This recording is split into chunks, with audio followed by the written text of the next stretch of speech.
She hadn't expected to see his name again, not after 15 years of whispered taunts, cafeteria humiliation, and the lingering sting of high school cruelty.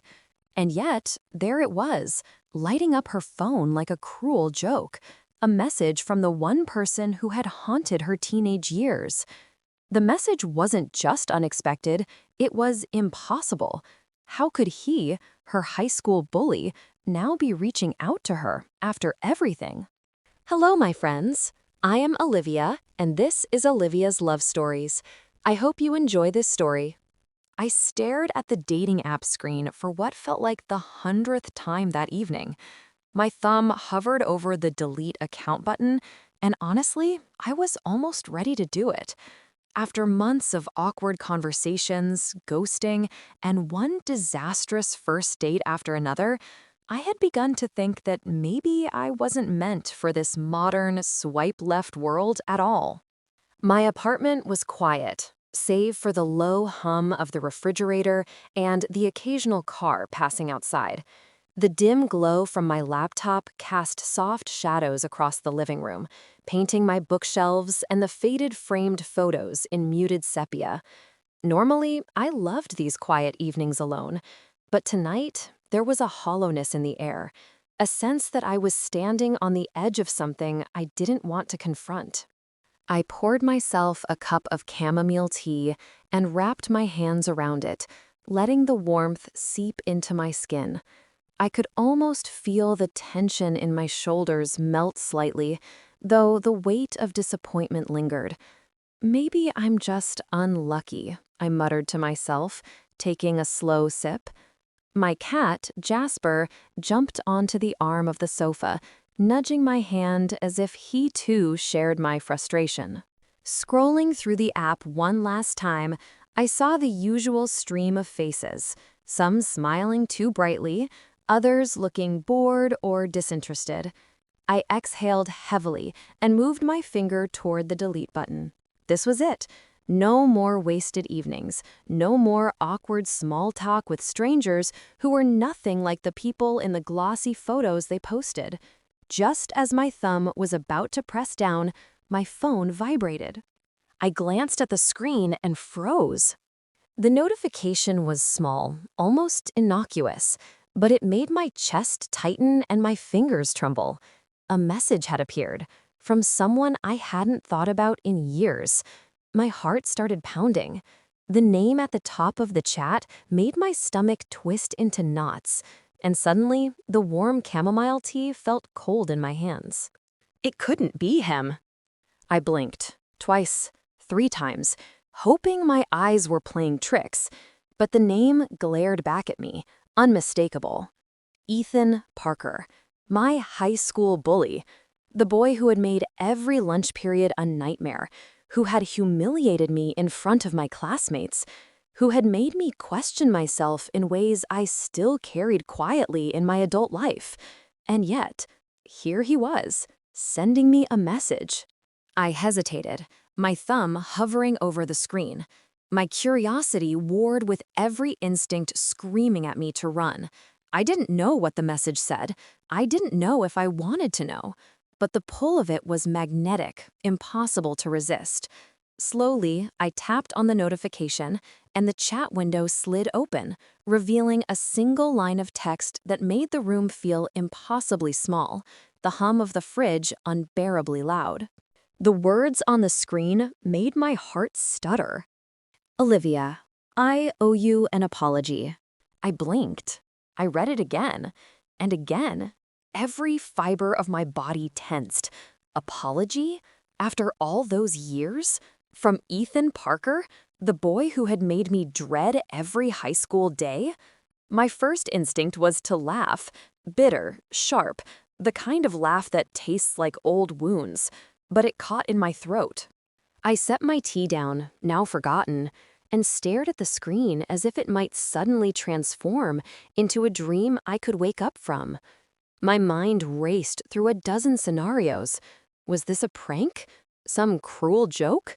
Or could it really be him, genuinely reaching out? I remembered him vividly. His smirk, the way he leaned against lockers, arms crossed like he owned the world, while I shrank in the background. I had spent years pushing the memory into a corner, convincing myself I had outgrown it. But suddenly, all those feelings, anger, humiliation, confusion, rushed back like a flood I hadn't seen coming. A part of me wanted to ignore it, to swipe left on this unexpected thread of my past. But another part, an older, wiser, still curious part, hesitated. Why now? Why after all this time? And reluctantly, I typed back, my fingers shaking slightly. Ethan, this isn't exactly the most welcome surprise. Why are you messaging me? The typing indicator appeared almost immediately. My heart thudded in my chest. Seconds felt like minutes. Finally, the reply came. I know I was a terrible person. I made your life miserable, and I've regretted it every day since.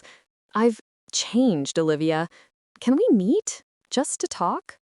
I dropped my phone onto the sofa, staring at it as if it were a ticking bomb. My chest was tight. My mind shouted at me, "Don't do it. You don't need this. You've built your life without him." But my heart whispered something I didn't fully understand. Maybe I do. I thought about my life now, my small apartment, my steady but lonely job, my friends who reminded me constantly that I deserved better. And yet, a small, irrational part of me wondered about closure, about truth, about seeing the boy who had once held so much power over my teenage world, now as a man. I remembered the nights I cried silently after school, the whispered taunts in the hallways, the lunchroom laughter that had cut sharper than knives. Could this man, the one who had caused me so much pain, truly be different? Or was it just nostalgia wrapped in regret? The phone buzzed again. My eyes shot to it. Another message. I understand if you hate me. I would. But please, just one chance to explain. I've been carrying this for too long. I swallowed hard. The apartment felt smaller, the quiet heavier, the shadows darker. My hands shook. A part of me screamed to delete the message, to erase him from my life forever. But curiosity, and perhaps a stubborn spark of forgiveness, made me do the unthinkable. I typed, almost against my own judgment, "Okay, one meeting. But this doesn't mean I forgive you." I hit send before I could change my mind. Immediately, a strange mixture of dread and anticipation settled over me. I sank back into the sofa, my phone warm against my palm, and stared at the ceiling as if answers were written there in invisible ink. What had I just agreed to? And more importantly, was I ready to confront not just Ethan, but the parts of myself I had buried along with the memory of his cruelty? Because when he replied, it wasn't with a time or a place, but with words that made my blood run cold. "I'll be at our old spot, the park where it all started, tomorrow at 6. And suddenly, all those teenage wounds, all the humiliation, all the fear, came rushing back, uninvited, like ghosts I hadn't seen in years. The next day, I sat in my car outside the old park, my hands gripping the steering wheel as if it could anchor me against the whirlwind of nerves inside. The sun was low, casting long shadows across the empty playground where I had once buried my childhood innocence alongside scraped knees and whispered taunts. Every swing creaked in the breeze. Every rustling leaf sounded like a memory trying to claw its way back. I tried to calm myself with deep breaths, telling myself I was a grown woman now, capable of handling a man who had tormented me years ago. Yet my chest felt tight, my stomach a knot of dread and anticipation. What if he hasn't changed? What if he's still the same boy who made me feel small every single day? A figure appeared in the distance, walking slowly toward me. My heart lurched. Ethan. Taller than I remembered, more composed, but with the same piercing eyes that had haunted my teenage nightmares. His gaze met mine, and for a moment, the years melted away. I saw the boy who had sneered at me, but also glimpsed the man he had become, someone hesitant, almost fragile, as if the weight of regret pressed down on him physically. He stopped a few feet from my car, his hands stuffed into the pockets of his jacket. "Olivia," he said softly, and the sound of my name coming from him was like a jolt of electricity, familiar, sharp, impossible to ignore. I stepped out, forcing my legs to move, even as my mind screamed to run. "Ethan," I replied, my voice steadier than I felt. "You said you wanted to explain." He nodded, eyes dropping for a fraction of a second before meeting mine again. "I do, and I know you probably hate me. I wouldn't blame you if you never wanted to see me again." His voice cracked just slightly, and it hit me harder than I expected. For a split second, I saw the boy behind the arrogance, the scared, insecure teenager who had been fighting battles I couldn't have understood. I don't know if I hate you," I admitted, the words tasting strange on my tongue. "But I've never forgotten what you did. You made high school unbearable for me, Ethan. Do you have any idea how that feels?" He flinched as if my words had struck him physically. I know exactly how it feels, and I can't even begin to tell you how sorry I am. Every day I've carried the guilt of it. I was cruel, stupid, and I was trying to prove something to people I didn't even like. There was a pause, heavy with unspoken emotions. The wind stirred, rustling the autumn leaves around us, and I noticed a faint tremor in his hands. The sight caught me off guard. The boy who had once wielded cruelty like a weapon now seemed human, vulnerable, real. "I don't know if I can just forget," I whispered, almost to myself. "Some things, some scars don't fade." "I know," he said, his voice low, almost a plea. "I'm not asking you to forget. I'm asking you to hear me, to let me take responsibility for the person I was.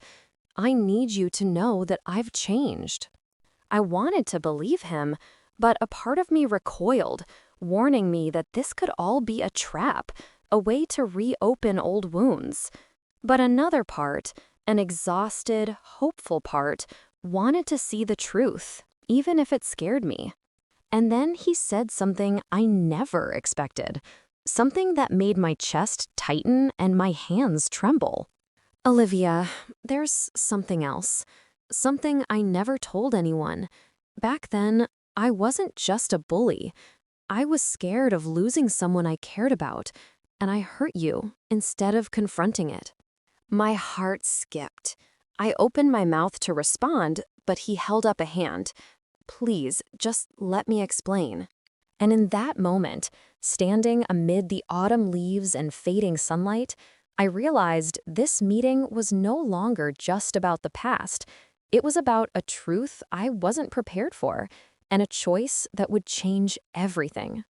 I took a shaky breath, the crisp autumn air filling my lungs, as I tried to steady the whirlwind of thoughts and feelings swirling inside me. Ethan's eyes were fixed on mine, raw and earnest, and in that moment, I felt the weight of 15 years pressing between us, memories, pain, and a strange, unspoken hope. He stepped closer, hands still in his pockets, and I noticed the small tremor in his jaw. "Olivia, I know it's hard to believe, and I don't expect forgiveness overnight, but I need you to know why I was like that." His voice was quiet, almost a whisper, yet it carried the intensity of someone who had carried regret for a lifetime. "You hurt me," I said softly, my voice breaking slightly. You humiliated me in front of everyone, and for years I've held on to that. I don't know if I can just let it go." "I understand," he replied immediately, "and I don't want to erase what I did, because that would be dishonest. But back then, I was scared. Scared of not fitting in, scared of being exposed, scared of losing people I cared about. And I lashed out. I made you my target because it was easier than confronting my own fears. That's the truth I buried." I felt my stomach twist. The confession was shocking, but not in the way I expected. Somehow, it made him human, not the unfeeling tormentor I had remembered. My mind flashed back to high school, the cafeteria laughter, the whispered insults, and I could now see a boy trapped in his own insecurities, misdirecting his fear as cruelty. "Why? Tell me now," I asked, my voice barely audible. "Because I couldn't live with it anymore," he said. His eyes glistened, and I realized he was close to tears. "I've spent years regretting what I did. I've changed, Olivia. I had to tell you, not to excuse myself, but because you deserved the truth, because you deserved to know that the person I was is not who I am now." For a long moment, silence stretched between us. The only sound was the rustle of leaves and the distant chirping of birds returning to their nests. I felt the tension in my body loosen, the years of anger and fear mingling with something unexpected, a fragile curiosity, and maybe even the first stirrings of understanding. I began, my voice trembling. "I don't know what to say. Part of me wants to be angry. Part of me wants to run." "I know," he said softly, taking a cautious step closer. "And I won't ask for more than you can give. I just hope one day you can see me differently, even if it's just a little." Something inside me shifted. The heaviness of the past no longer felt like a chain around my chest. I realized that forgiving, or even just understanding, wasn't about erasing what had happened. It was about freeing myself from carrying the pain alone. "I don't know if I can forgive you fully," I admitted, "but I'm listening, and that has to be a start." He nodded, relief washing over his face like sunlight breaking through clouds. "Thank you, Olivia. That's all I could ever hope for." We stood there in the fading light, two people shaped by the past, yet not defined by it. And for the first time in years, I felt the possibility of something new, not just between us, but within myself. Sometimes life has a way of bringing the people who hurt us back, not to reopen old wounds, but to teach us that even the deepest scars can lead to understanding, growth, and, if we're brave enough, a second chance at connection. And as we walked through the park together, talking quietly, I realized that perhaps high school cruelty hadn't just marked me with pain. It had prepared me to recognize courage, honesty, and even the possibility of love in the most unexpected places.